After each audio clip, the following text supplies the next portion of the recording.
Joining us now on the very latest in the Comey firing and how it may affect U.S.-Russian relations is Congressman Ron DeSantis, member of several key committees, including Foreign Affairs, Judiciary, and Oversight, also a member of the Freedom Caucus. Good to have you with us, Congressman. Good evening.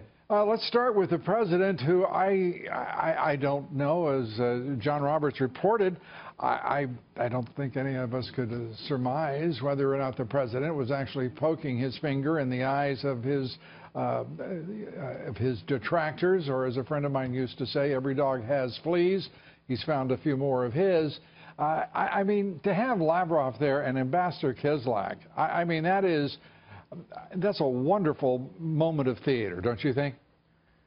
Well, I'll tell you, Lou, I mean, the media is just in an absolute tizzy. The Democrats are in a tizzy, and I wouldn't put it past the president to needle them a little bit. But, you know, look, at the end of the day, I think that what we're going to find out is I think they probably wanted to wait for their administration to be in place in the DOJ. Sure. Comey reports to the deputy.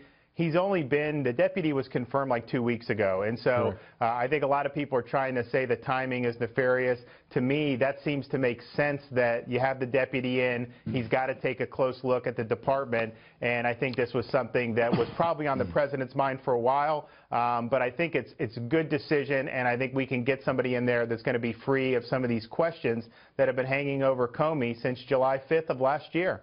Yes, and those questions, of course, being asked by Republicans and Democrats alike. But I think it would be a very positive thing for the national left-wing media to pull back and ask themselves, the FBI was investigating Fast and Furious. Where did that go? They were investigating Benghazi and had agents on the ground. Where did the report on that investigation ever go?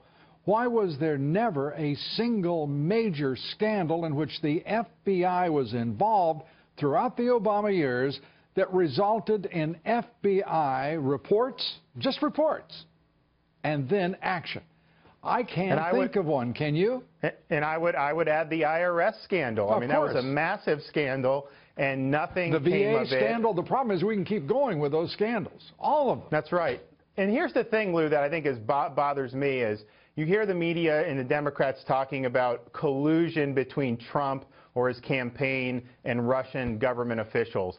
And that obviously, if there was collusion to commit some type of offense, that'd obviously be an issue. But even James Clapper, even Democrats who've looked at any of the intelligence, there's not one bit of evidence that there was any collusion. Whereas all the other things you cite, we know that there were things that went wrong. There were VA bureaucrats who were manipulating the wait lists in order to deprive veterans of their care, and they line their pockets. The IRS, obviously, massive targeting scandal. So Fast and Furious, all those things, there was major fire there, and you still didn't have anything. Here, it's kind of the media will put up smoke, and my view is look, if you have evidence of collusion, put it forward. But so far, we have zero. Yeah, and we're talking about 6 months of investigation. We watched the Hillary Clinton so-called investigation track on for 11 months without resolution, simply disposal, if you will, by the FBI director stepping outside of his lawful role and usurping as the Deputy Attorney General.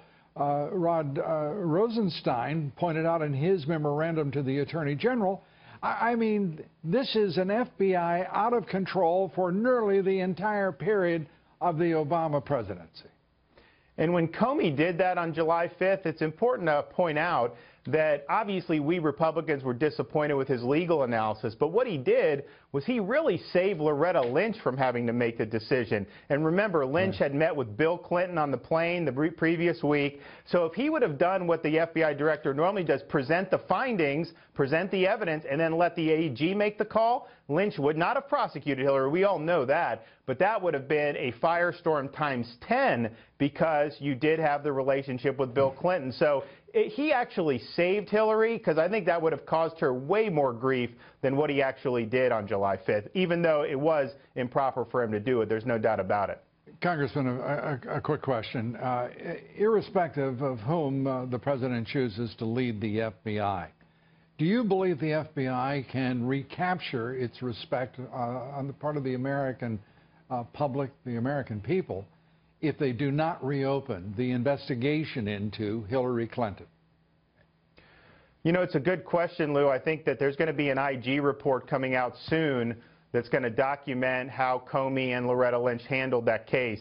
And I think it's going to be very critical. And if that is the case, I think a new director is going to have to look at that report and make a judgment about whether that is satisfactory, if they want to leave the record as is or they want to correct the record. And so I think it's going to be an issue one way or another. There's no doubt about that.